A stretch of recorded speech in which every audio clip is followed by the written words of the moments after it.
Ajá, la muerte de la maestra María Chinchilla, que fue como la gota que derramó el vaso para que se produjera pues la revolución del 44. ajá, para que iniciara el movimiento revolucionario. ¿Ya? Entonces es una etapa de enfrentamiento, de confrontación. ¿Ya? Entonces, las características que había tenido la dictadura de Jorge Ubico se recuerdan de la ley que permitió la ejecución de las personas que era por detrás. ¿Cómo se llamaba esa ley? La ley fuga. La ley fuga. eh, Está también la situación de el trabajo forzado por medio de la ley, a ver, ¿qué leyes eran? ¿Ya? Recuérdense eso porque pueden ser preguntas de examen.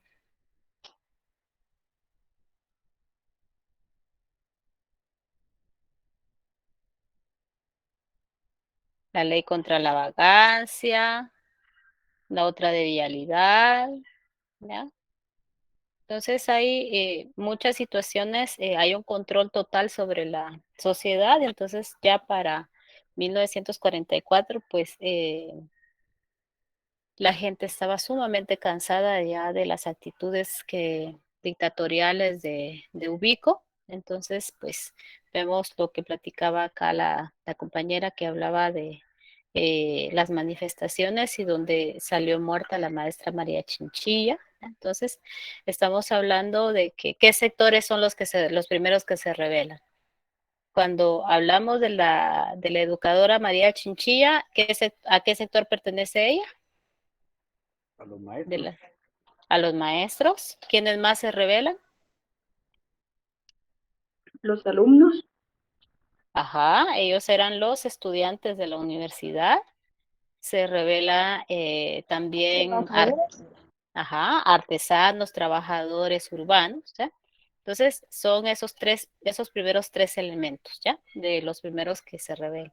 Entonces, el día de hoy vamos a analizar qué sucede después del 1 de julio, que es cuando renuncia Ubico, ¿ya? Entonces, a eso se le conoce, o sea, todo ese proceso, no solo la cuestión armada, sino que también ya la puesta en marcha de la revolución, ¿sí? Porque una parte es la cuestión armada, ya que es el inicio, y después todos los acontecimientos que le dieron vida a ese proceso revolucionario. Entonces, eh, vamos a analizar y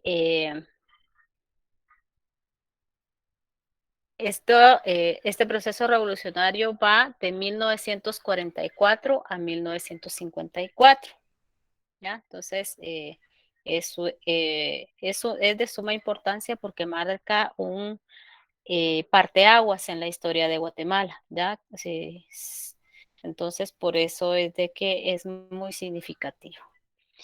Entonces, tratando de analizar el concepto de revolución, pues nos proporciona de que la revolución son esos cambios que vienen por la vía violenta, ¿ya? Y que van destinados a hacer cambios de fondo, no solamente de forma, a cómo se encontraba la sociedad guatemalteca después de 73 años que había sido gobernada por los liberales, ¿ya? Entonces los liberales con todos esos sus discursos de modernización del Estado, en esencia, pues no montaron un proyecto que de verdad fuera dirigido a modernizar el Estado y que fuera incluyente, ¿no? Creando instituciones que así lo demostraran, ¿ya? Entonces, eh,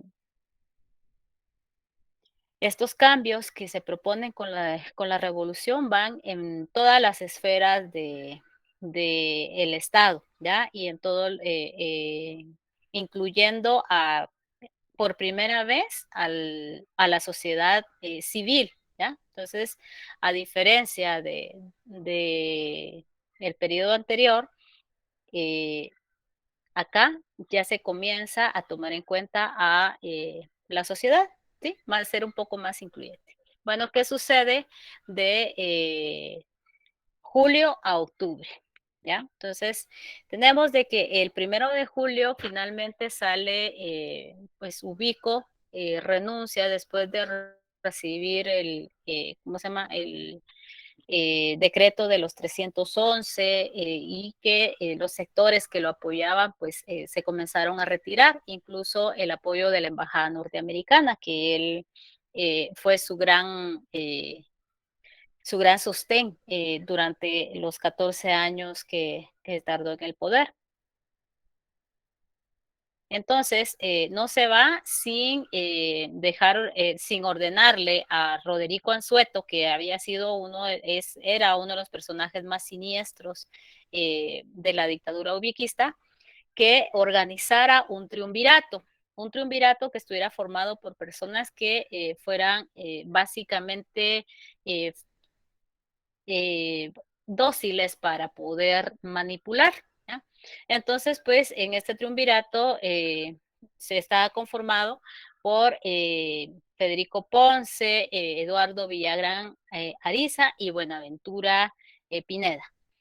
El, Esto fue del 1 al 4. El 4 se reúne la Asamblea Legislativa todavía ubiquista y persuaden a los otros integrantes de este triunvirato y se determinó que quien debía quedarse en el poder pues fue Federico Ponce. Eso la Asamblea Legislativa eh, eligió a Federico Ponce. En esta reunión participa un integrante de la sociedad civil, perdón, del ejército ya, para estar a la expectativa de cuáles iban a ser, qué iba a ser ese acontecimiento. Hablo de militares jóvenes.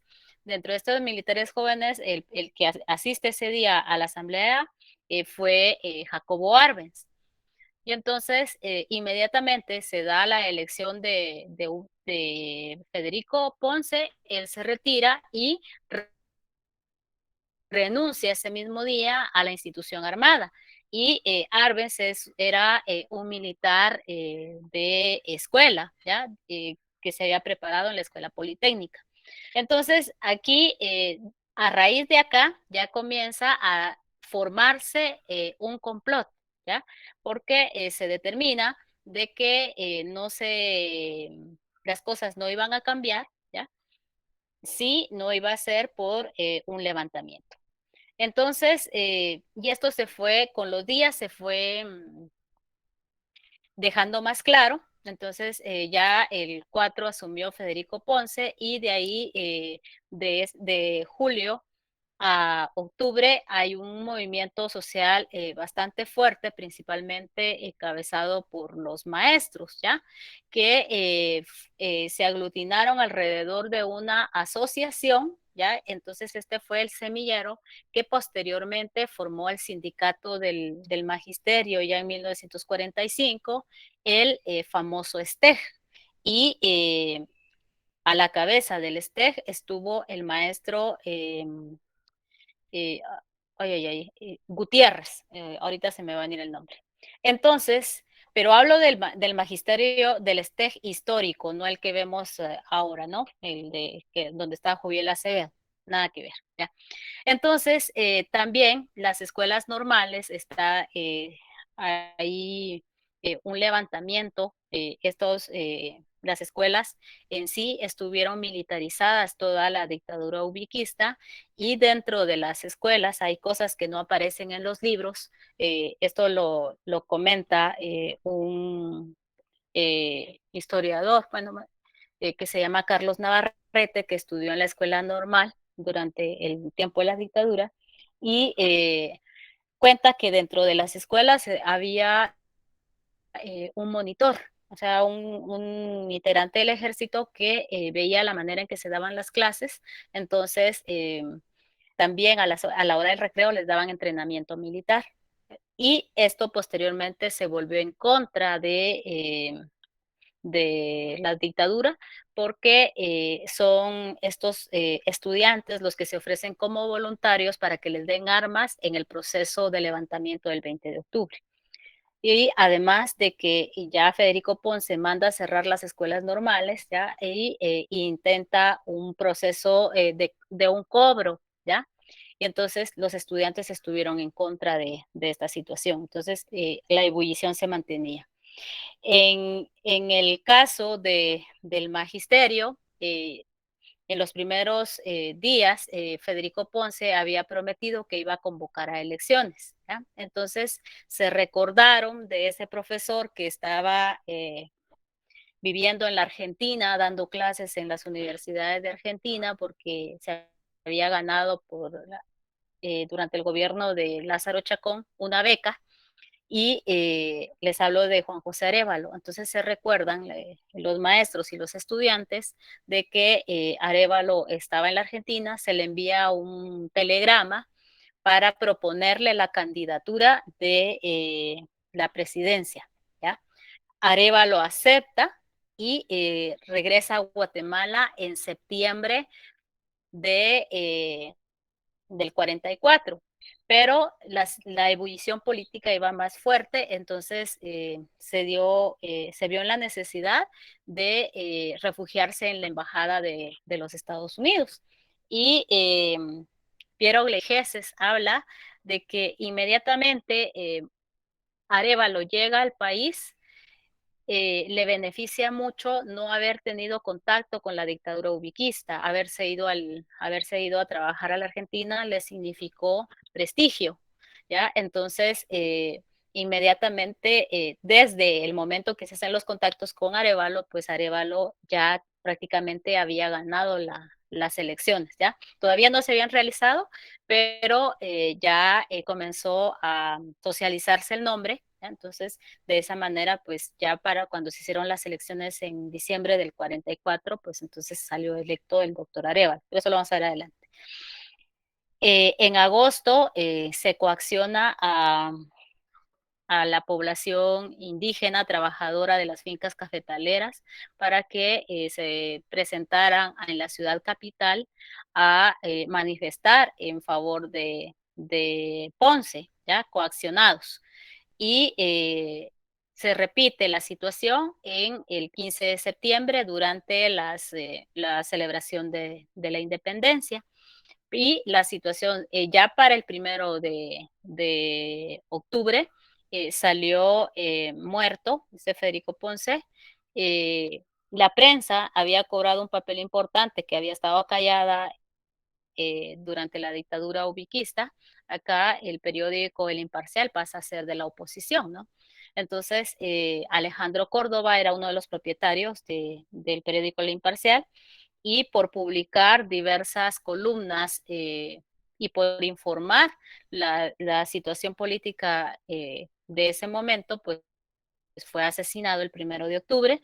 Entonces ya el complot iba bastante avanzado. ¿Y en qué consistió esa conspiración militar? Pues la conspiración militar era determinar de que efectivamente los cambios no se iban a dar eh,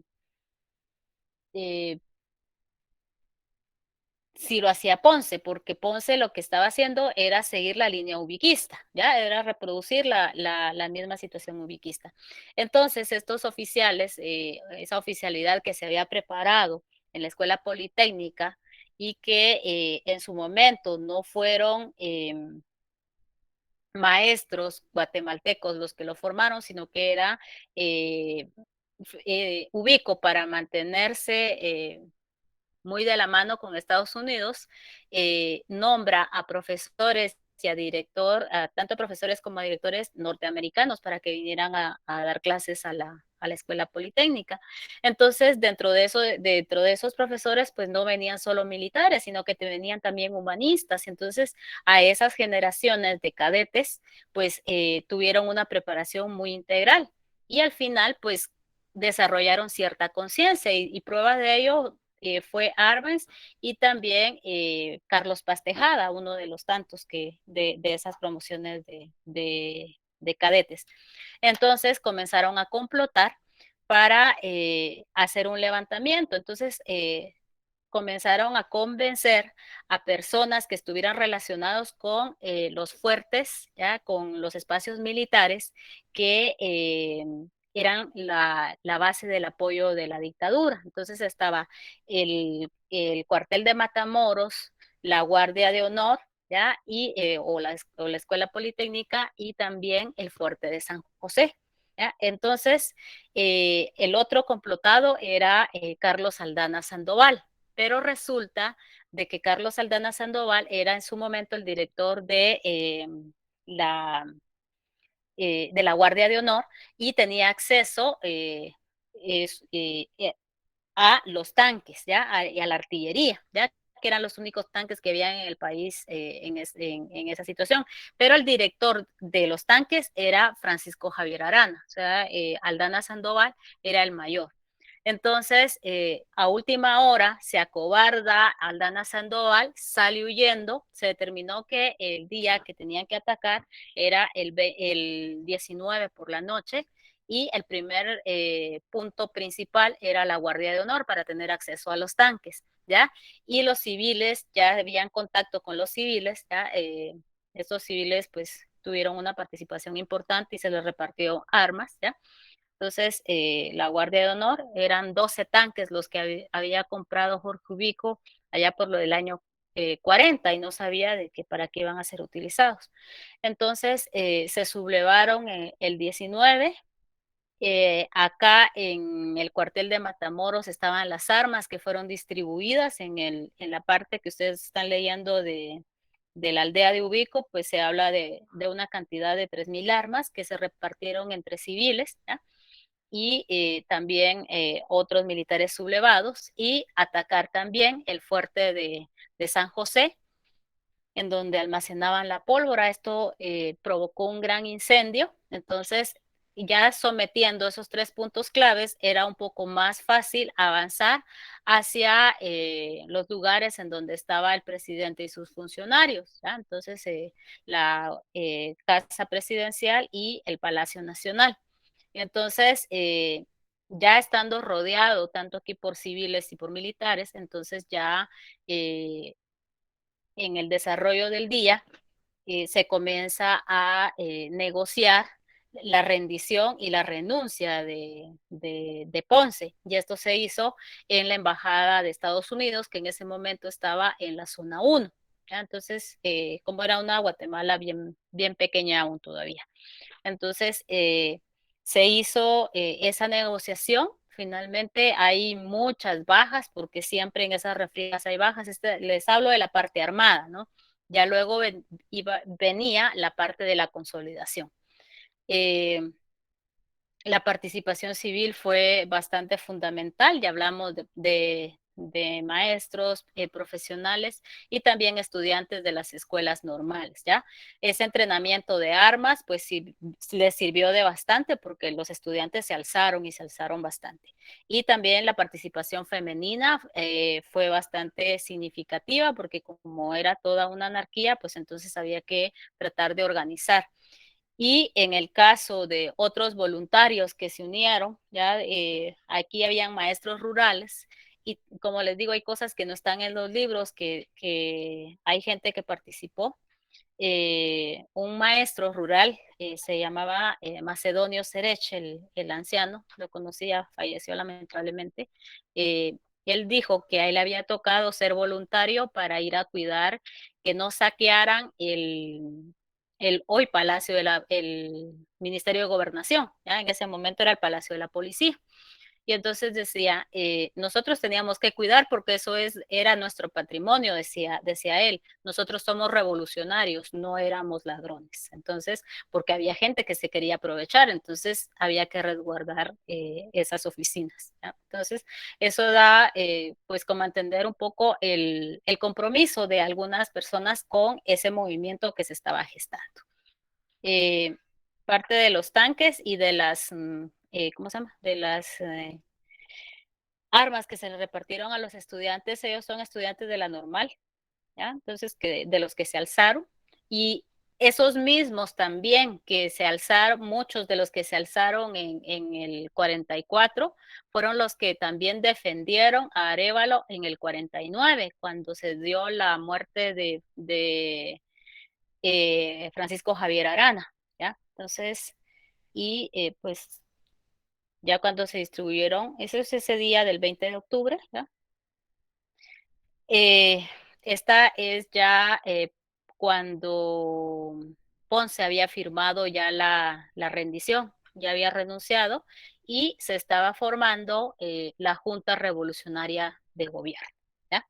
Entonces, se tomó en cuenta de que esta junta revolucionaria era una junta de transición y que iba a sentar las bases tanto legales como también crear el soporte social que el movimiento revolucionario, que los gobiernos revolucionarios iban a necesitar, ¿ya? Entonces, un gobierno que tardó 5 meses, esta junta revolucionaria integrada por Arbenz, Francisco Javier Arana y también Jorge Toriello, ¿ya?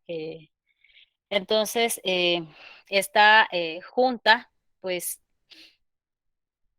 llegó a la determinación que ninguno de ellos tenía que participar como candidato a la presidencia, ¿ya? Ese fue el pacto que se mantuvo en las elecciones del mismo 44. Al momento de tomar posesión, el presidente Juan José Arevalo, Arbenz toma el cargo de ministro de la Defensa y Francisco Javier Arana fue el jefe de las Fuerzas Armadas, ¿ya? Que eso es un puesto bastante muy equiparado al del presidente, que al final les jugó en contra. Entonces, esto ya es ya en los meses de gobierno, ¿ya? Entonces, para gobernar emitieron una serie de decretos, ¿ya? Y en esta serie de decretos, una de las primeras, de los puntos principales era tratar de desmontar toda esa estructura que los liberales habían mantenido durante los 73 años que habían estado en el poder. Aunque esto no se logró totalmente, pero sí se logró disolver la Asamblea Legislativa, porque sabemos que los cambios, tratar de cambiar todo de la noche a la mañana, eso no se puede, ¿no? Entonces, por primera vez, ya de una forma legal, ¿ya? Porque se emitió un decreto en favor del derecho a la rebeldía, ¿ya? Es decir, derecho a las manifestaciones. Eh, Habían habido manifestaciones durante la caída de la dictadura de Manuel Estrada Cabrera, como ustedes lo vieron, y en la década de los 20 hubo cierta apertura de participación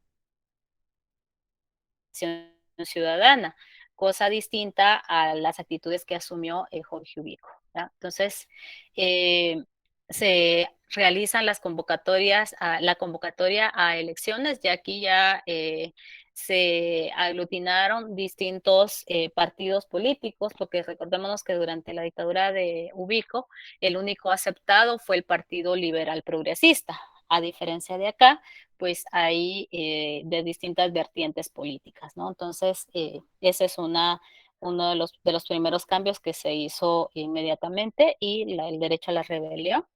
Entonces, se estaban realizando campañas políticas de los candidatos a la presidencia, habían distintos candidatos a la presidencia, ¿ya? Hasta Efraín sí, Recinos era uno de los candidatos, ¿ya? Entonces, y este gobierno eh, emitió una serie de decretos que iban desde respetar la independencia de los poderes de cada uno del Estado, también para la economía, la modernización de la administración pública, relaciones exteriores, etcétera, etcétera. Entonces, son diversos cambios que posteriormente, en la Constitución de 1945, fueron elevados ya para que fueran constitucionales, ¿ya? Entonces, de, la situación era, una de las primeras cosas era derogar el trabajo forzado, ese reglamento de la ley de vialidad y todas esas situaciones, pues había que quedan sin efecto, ¿ya? Y también la ley contra la vagancia, ¿ya? Entonces, eh, otra de las cosas fue la universidad, ¿no? Con su decreto de autonomía, eso lo vimos también cuando vimos la historia de la universidad, y aparte de darle autonomía y del autogobierno y posteriormente su ley orgánica a partir de 1945, cuando se elevó a nivel constitucional y se ordena la ley orgánica, y también darle la seguridad económica, ¿ya? Y esa seguridad económica, pues también elevado a la Constitución, y hoy se traduce ¿en qué, jóvenes? ¿Cómo, ¿Cuánto es lo que se le tiene que pasar a la universidad? ¿El 5%? El famoso 5%, ¿ya?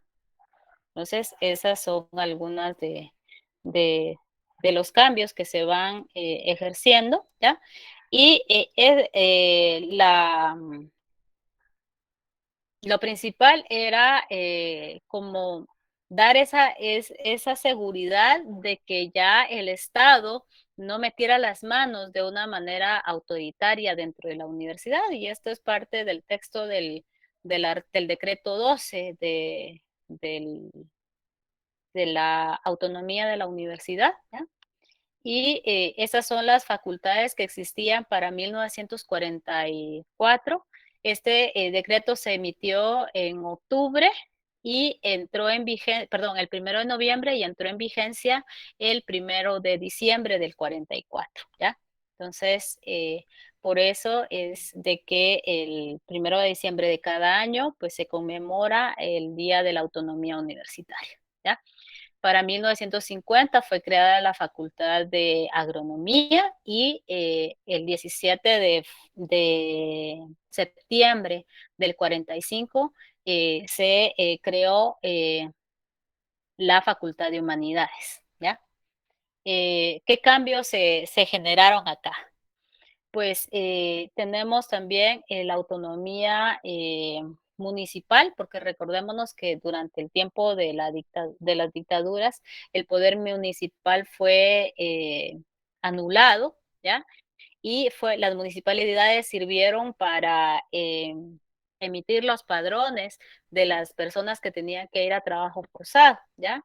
El sufragio universal, o sea, el voto para todas las personas, y en el caso femenino, el voto para la mujer que supiera leer y escribir, más no el voto para la mujer universal para las mujeres fue hasta 1965, ¿ya? Y es una de las cosas que se le cuestionan a la Junta Revolucionaria y también a la Constitución del 45, ¿ya? Y en el caso también se eliminó el cargo del primer designado, que fue sumamente importante durante el tiempo de las dictaduras liberales.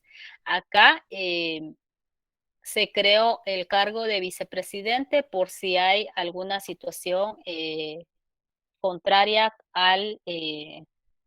por si le sucediera algo al presidente, ¿no? Entonces, de ahí en adelante, pues se creó este cargo y es el que hasta la actualidad se mantiene, ¿ya? Y el ejército, ahora lo vamos a ver. Se convocó también el periodo revolucionario, la revolución fue una revolución joven, ¿ya? Los cambios los hacen los jóvenes, ¿ya? ¿Y por qué? Porque los jóvenes son más impulsivos, ¿ya? Y se comprometen más.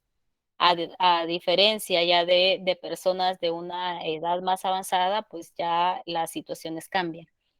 Entonces, la mayoría de los estudiantes que participaron en el movimiento revolucionario llegaron a ocupar cargos en la Asamblea Legislativa y también en la Constituyente, ¿ya? Entonces, y esto se dejó plasmado en la Constitución del 45, ¿ya? Porque las elecciones para la constituyente se hicieron en diciembre y en enero ya estaba en funciones la constituyente. Entonces, el 11 de marzo del 45 ya estaba redactada la constitución. Y esa constitución le sirvió de soporte legal a el gobierno del doctor Arévalo, como también al gobierno de Jacobo Armas, ¿ya? Entonces, esta constitución, pues la mayoría de los decretos emitidos por la eh, Junta Revolucionaria fueron elevados a nivel constitucional acá. Entonces, este es el diario de sesiones de la Constituyente del 45, es bastante rico con respecto a las discusiones que se tenían, cuáles eran las posturas de cada uno, y hay muchos jóvenes de la Facultad de Derecho que participan acá. Está Manuel Galich, Francisco Villamar Contreras, está también el escritor Mario Monteforte Toledo, ¿ya? Entonces ahí hay distintos profesionales del derecho, ¿ya? Que en ese momento eran jóvenes, algunos eran estudiantes aún. Y el ejército, en la Constitución del 45, cobró mucho poder, ¿ya? Lo hicieron con el objetivo de marcar una diferencia del ejército que apoyó a las dictaduras, ¿ya? En este momento pues se creía que era un ejército revolucionario, pero a la luz de los acontecimientos en el 54 se dieron cuenta que no. Entonces se creó la jefatura de las Fuerzas Armadas, que fue el cargo que ocupó Arana a partir del 45, ¿ya? Entonces, este era un cargo que se equiparaba ¿cómo se llama? Al del presidente, ¿ya? Entonces, fue muy desafiante, ¿ya? La creación del Consejo Nacional de la Defensa para determinar quién iba a ser el ministro de Gobernación y quién iba a ser el jefe de las Fuerzas Armadas, ¿ya? Y la autonomía que tuvo el ejército y la situación también del presupuesto que el ejército debía de tener y la modernización que se quería lograr acá, pues también le jugó en contra, ¿ya? Entonces es uno y que sí lo aceptan, ¿no? Muchos de los constituyentes, y fue uno de los últimos trabajos que hizo el doctor Jorge Mario García Laguardia. Él publicó hace un par de años un libro que se llama Los Constituyentes del 45, es muy interesante si lo quieren conseguir, para ver donde hace él un análisis de esa constitución, ¿ya? Recordémonos que él era uno de los grandes constitucionalistas. Entonces, la, la, la Junta Revolucionaria pues estaba sentando esas bases, ¿no? Las elecciones, ¿ya? Platicábamos de que los partidos, Renovación Nacional, que era el de los profesores, y el Frente Nacional Libertador, que era de estudiantes, se unieron para proponer la candidatura de el doctor Juan José Arevalo. Entonces, por primera vez en los 14 años que había durado la dictadura, ahora en este periodo que iniciaba la revolucionario, eh, tenemos elecciones y campaña política, ¿ya? En todo el país. Y entonces, para la Guatemala del momento, pues salió electo el doctor Arévalo con el 85% de los votos y asumió el 15 de marzo del 45 ya con una nueva constitución. Este gobierno pues estuvo de 1945 a 1951, el periodo presidencial era de 6 años en la constitución del 45 y tuvo aproximadamente 30 intentonas de golpe de Estado, ¿ya? Entonces, si pudo mantenerse en el poder era porque tenía como ministro de la Defensa a Arbenz y luego como jefe de las Fuerzas Armadas, posteriormente a Carlos Paz Tejada. ¿Ya? De lo contrario, otra cosa hubiera sucedido, los revolucionarios se hubiera cortado en los primeros durante esta avances y lo que se reconoce es ese plan para modernizar en sí el Estado, ¿ya? Pero una modernización capitalista que fuera de base, ¿ya? Que no se había tomado en cuenta durante las dictaduras anteriores. Entonces, acá es un poco más inclusiva porque en los países capitalistas, pues las relaciones laborales ya llevaban como 40 años de estar reguladas, ya las jornadas de trabajo estaban también reguladas y los salarios mínimos estaban establecidos. Acá no, ¿ya? Y ya vemos de qué manera se coaccionaba. Entonces, hubieron muchas discusiones, bastante oposición por parte de los sectores más conservadores de Guatemala para que se regularan esas relaciones de trabajo, ¿ya? Pero también había presiones porque acá ya los sindicatos se estaban formando, ¿ya? Entonces, para que finalmente se emitiera el Código de Trabajo en 1947 por medio del decreto 1444, ¿ya? En, las reacciones fueron de diversa índole, ¿ya? Reaccionó la embajada norteamericana, reaccionaron también los cafetaleros y la empresa frutera. ¿Por qué? Porque se establecieron, por primera vez se hablaba de derechos laborales, ¿ya? A huelga, la jornada laboral, el trabajo de las mujeres, ¿ya? Y la salud, porque también esto implicaba la creación de otra institución, ¿ya? De la salud de trabajadores. ¿De qué institución estamos hablando? ¿Cuál creen ustedes que es? El IX, ¿ya? Entonces, el 30 de octubre de 1946, pues se emitió la creación del IX, ya su ley orgánica, la forma en que se iba a administrar. Entonces, esta institución pues era brindar servicios médicos a la población afiliada, ¿ya? No empezó como lo conocemos en la actualidad, poco a poco se le fueron integrando eh, el plan de maternidad, el plan de la enfermedad común, ¿ya? Y luego ya la cuestión de la invalidez y sobrevivencia, vejez y sobrevivencia, ¿ya? Entonces, pero la institución, lo importante era crear la institución, ¿ya? Entonces, que hoy la institución esté cooptada o la quieran hacer de ella un botín, ¿ya? Y que más de alguno de ustedes o de nosotros hayamos mantenido o tenido una mala experiencia en la institución, pues eso ya es distinto por el tipo de personas que lo manejan, ¿ya? A excepción de grandes profesionales que están ahí. Pero la institución ahí está y es uno de esos logros. Si no veamos las ganas que le llevan al IX. Entonces, en su ley orgánica se establece que está gobernado por una junta directiva y hay representantes desde el Ejecutivo, la Junta Monetaria, el Colegio de Médicos, los patronos, el sector laboral y la universidad. La universidad, creo que hace 2 semanas eligió a su representante y ahí hay una serie de cuestionamientos que ustedes pueden ir observando, ¿ya?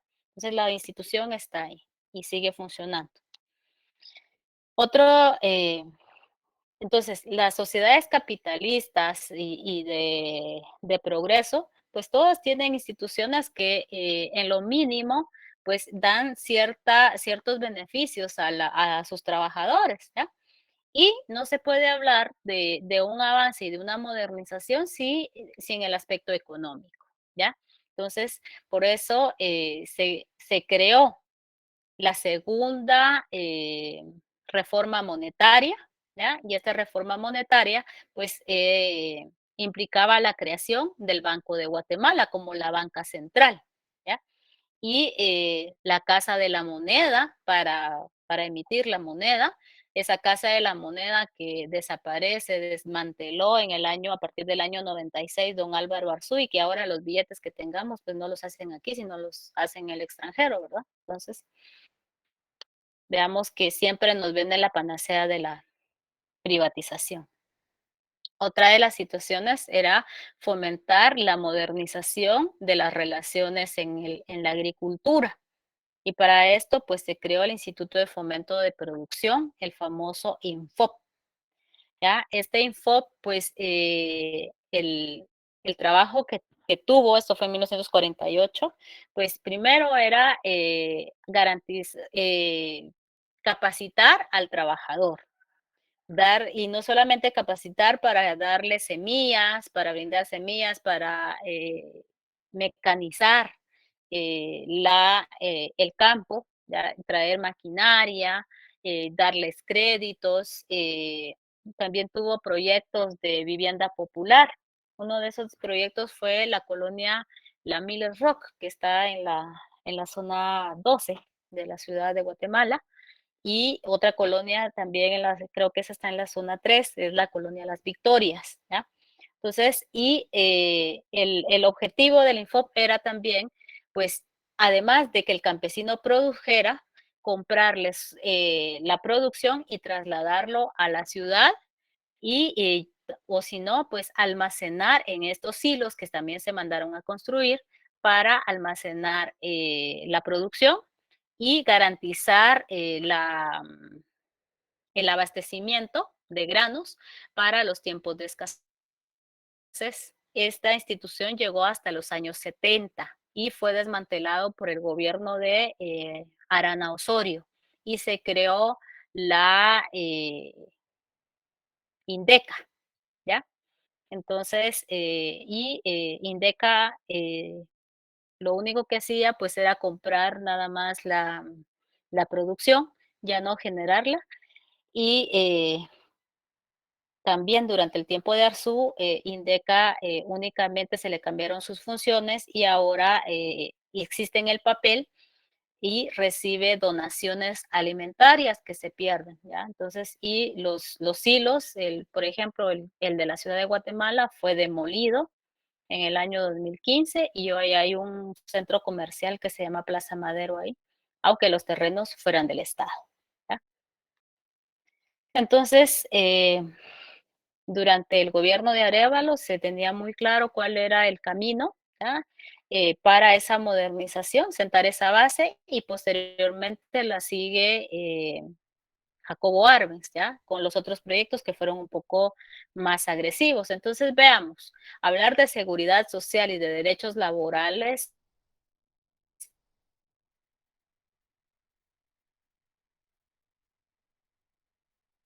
como no iban a industrial y solamente eran 4 industrias las que más habían en el país, lo demás todo era rural. Entonces, se creó la ley de fomento industrial, ya consecuencia de este censo, y la creación del Infop era uno de los primeros pasos y posteriormente se mandó a traer una comisión de el Banco de Desarrollo, ya que era el antecedente del BID, ¿ya?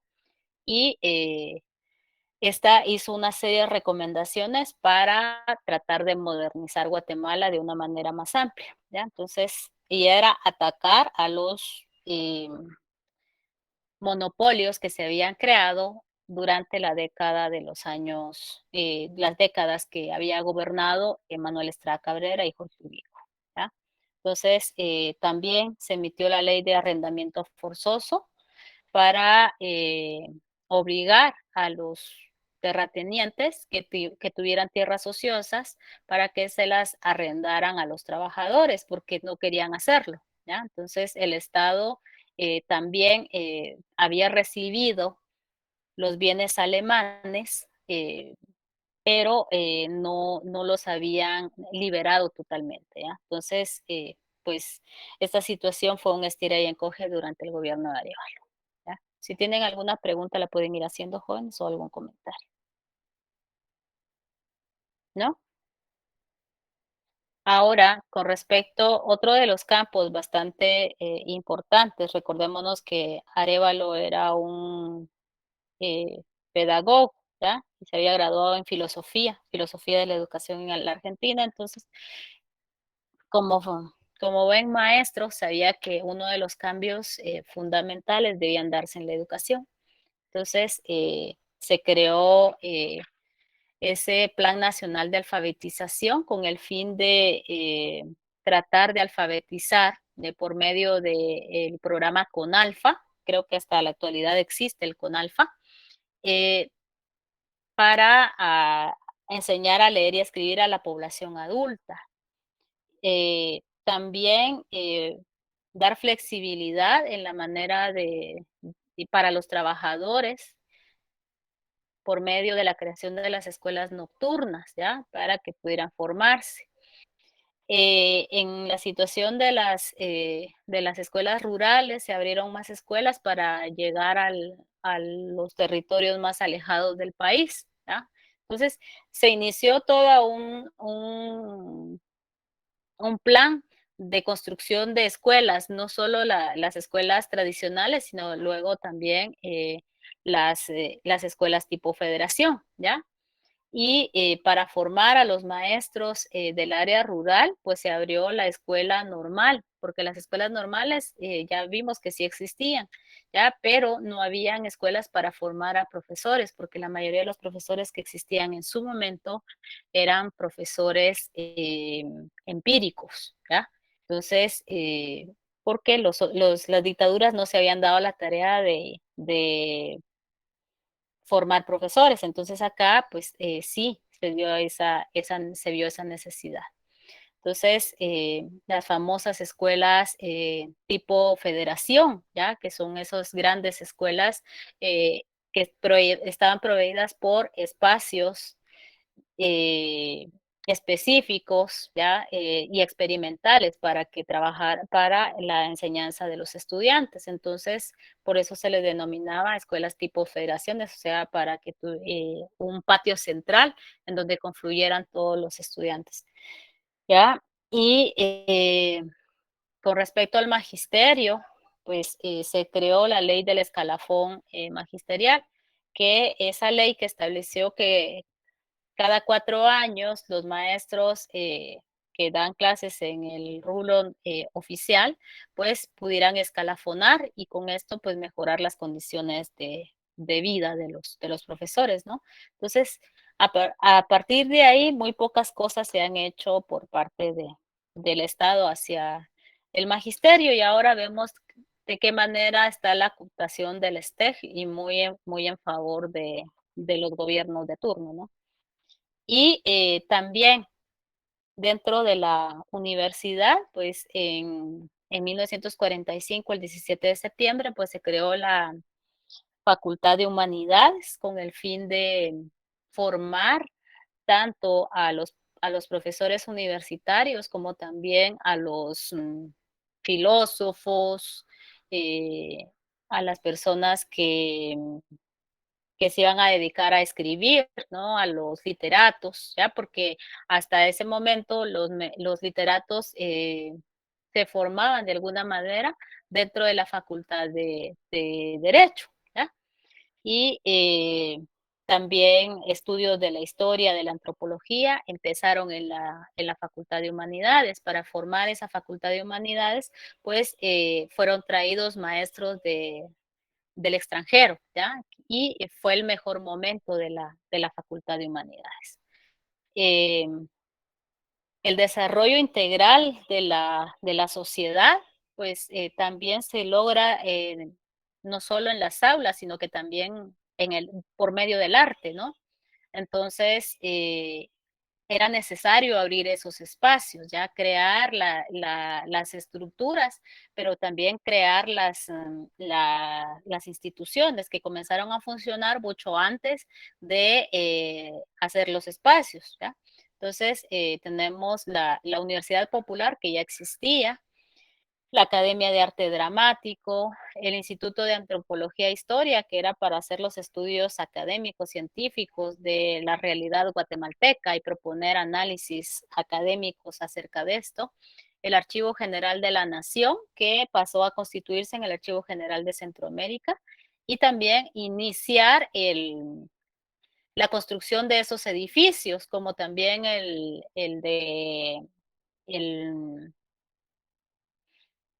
el Germán Alcántara, el Conservatorio Nacional, ¿ya? Y la Orquesta Sinfónica Nacional. ¿Y por qué digo esto? Porque se iniciaron la construcción de los edificios en esa temporalidad, pero cuando se dieron los golpes de Estado, el golpe de Estado contra Arbenz, fueron los gobiernos contrarrevolucionarios los que finalmente terminaron esas construcciones, pero que ya iban muy avanzadas, ¿ya? Entonces es como que saludaron con sombrero ajeno, ¿no? Entonces, hoy en día, de una manera dramática, porque a la cultura es a lo menos que le dan el presupuesto, aún existen, ¿no? Estas instituciones. Y ahí ven ustedes a los maestros del conservatorio manifestando a veces en las calles por su pago de salarios, etcétera, etcétera, ¿no? Entonces, lamentablemente la biblioteca, el edificio del Archivo General de Centroamérica. Aquí está la Biblioteca Nacional y la Hemeroteca, y solo se le da la vuelta al edificio y está el Archivo General de Centroamérica. ¿Ya? Estas instituciones. También la producción literaria fue muy importante y por eso se fundó la editorial José Pineda Ibarra, adscrita al Ministerio de Educación, y se formó una colección que se llamaba Colección 20 de Octubre de libros de bolsillo, que valían 5 centavos, 25 centavos, es decir, producir libros pequeños para que la población leyera, o sea, a precios populares. Todavía hoy los pueden encontrar en libros viejos. ¿Ya? En 1950 se iban a desarrollar los Juegos Centroamericanos y del Caribe en el país. Entonces, no existían ¿cómo se llama? Las instalaciones para realizarlos, y por eso se recuerdan cuando hablábamos de la finca La Palma o La Palmita, en donde estaba la casa de Estrada Cabrera, ¿ya? Entonces, en este barranco de la Burriquita, que se le llamaba, ¿ya? Entonces comenzó la construcción de la Ciudad Olímpica o de la Vía Olímpica, ¿ya? Y del Estadio Revolución, porque ese era su nombre original. Posteriormente, cuando cae Arbenz, le quitaron hasta el nombre al estadio, ¿ya? Y le pusieron el nombre de Mateo Flores, ¿ya? Recordémonos que Mateo Flores ganó la maratón de Boston en 1952, ¿ya? Pero aún así todo racista, ¿no? Porque el nombre del atleta era Doroteo Guamuch Flores, ¿ya? Hoy en día en memoria a Doroteo, pues ya tiene el nombre Doroteo Guamuch Flores, pero en su momento pues te llamaron, ¿ya? Estadio eh, Mateo Flores, entonces era el Estadio Revolución, que se construyó también la CDAG, todas las instituciones deportivas, los edificios deportivos que hoy ustedes conocen son de esa temporalidad, ¿ya? Entonces esa tenía que estar construida para los Juegos Centroamericanos y del Caribe, que efectivamente se hicieron en Guatemala, ¿ya? Y tenemos parte de la preparación de esos atletas, empezó en los años 50. Tenemos también a Teodoro Palacios Flores, ¿ya? Que también fue otro gran campeón en atletismo, ¿no? Entonces, hasta en los deportes, ¿no? Eh, con respecto al movimiento social, el movimiento social fue bastante importante durante toda la década revolucionaria y posteriormente también, ¿ya? Porque ya hablamos de que en la década, a principios de siglo, el movimiento obrero, pues era, pues sí, obrero, a raíz del porvenir de los obreros y todo vinculado a el Partido Unionista, que posteriormente se rompe y da lugar a otro movimiento, a la consagración del movimiento obrero en la década de los años 20. ¿Ya? Acá en los años 40, muchos de esos primeros eh, obreros que participaron en el movimiento social, ahora pues ya estaban aglutinados ya en otras federaciones, ¿ya? Entonces se formó la Federación Sindical de Guatemala y también la Confederación de Trabajadores de Guatemala. Víctor Manuel Gutiérrez se llamaba el maestro dirigente también del STEG, ¿ya? Entonces, esta se aglutina en el año 50 y formaron la Confederación de Trabajadores de Guatemala. O sea, consumió a las dos, ¿ya? Se unieron ahí. Y ¿quiénes eran los que formaban estas federaciones? Pues habían sastres, panaderos, estaban también profesores, maestros, ¿ya? Y en el año 49 fundaron producto, se refunda nuevamente el Partido Comunista, ¿ya? Ese Partido Comunista de una manera clandestina, porque incluso cualquier ápice de reclamo democrático, pues era tildado de comunista. Y luego de un código de trabajo, de crear las condiciones para el movimiento obrero, pues entonces esta situación eh, ya estaban cercando a la revolución, ¿no? Entonces, que el Partido Guatemalteco del Trabajo, o sea, que pasó posteriormente en 1951 a denominarse Partido Guatemalteco del Trabajo para quitarle la palabra comunista, eh, era como una afrenta, ¿no? Porque en el contexto internacional, pues ya surgiendo la situación de la Guerra Fría, ¿ya? Entonces vemos una ebullición completa, ¿ya? Y esto, pues, era contradictorio durante el gobierno de Arévalo, que él definía su ideología política como un socialismo espiritual. O sea, se declaraba abiertamente anticomunista, pero en el movimiento obrero es una cuestión muy sui generis, ¿no? Entonces, son algunas de las cosas que sucedieron ahí. Entonces, tenemos una serie de dificultades de enfrentamientos ya de reclamos para Arévalo, ya durante su gobierno. Hay diversos papeles desclasificados de la CIA, que fue severamente vigilado, ya, porque se veía que era le decían de que era comunista, aunque él se declaraba abiertamente anticomunista. Entonces ahí hay un estira y encoge. Las opiniones también eran diversas, principalmente de los sectores empresariales, que en un momento lo apoyaron durante un tiempo, pero posteriormente comenzaron a alejarse y principalmente de la embajada norteamericana. Incluso cuando se estaba discutiendo el código de trabajo, Estados Unidos envió a su embajador para invitar a Arévalo a que no firmara el código de trabajo. Y la respuesta fue declararlo no grato y expulsarlo del país. ¿Ya? Entonces, ahí fue como la afrenta directa, ¿no?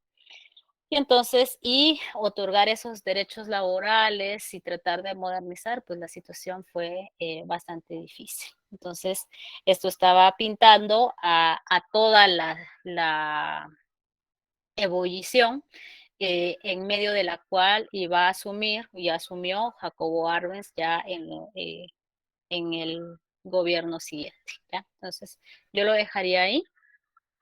No sé si tienen preguntas o comentarios.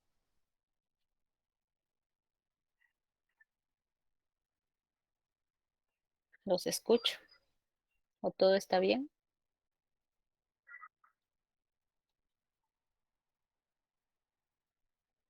Todo claro, licenciada. Muchas gracias.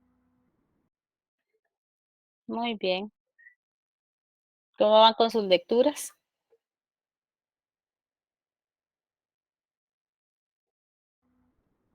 ¿Ya las terminaron? Ya bastante avanzado. Ah, bueno. Entonces, pues bueno, Juanes, lo dejamos ahí y que tengan buen fin de semana. Entonces, nos vemos el próximo día. Que Noches. descansen. Buenas noches. Buenas noches, licenciada. Buenas noches. Feliz noche, Lick. Buenas noches.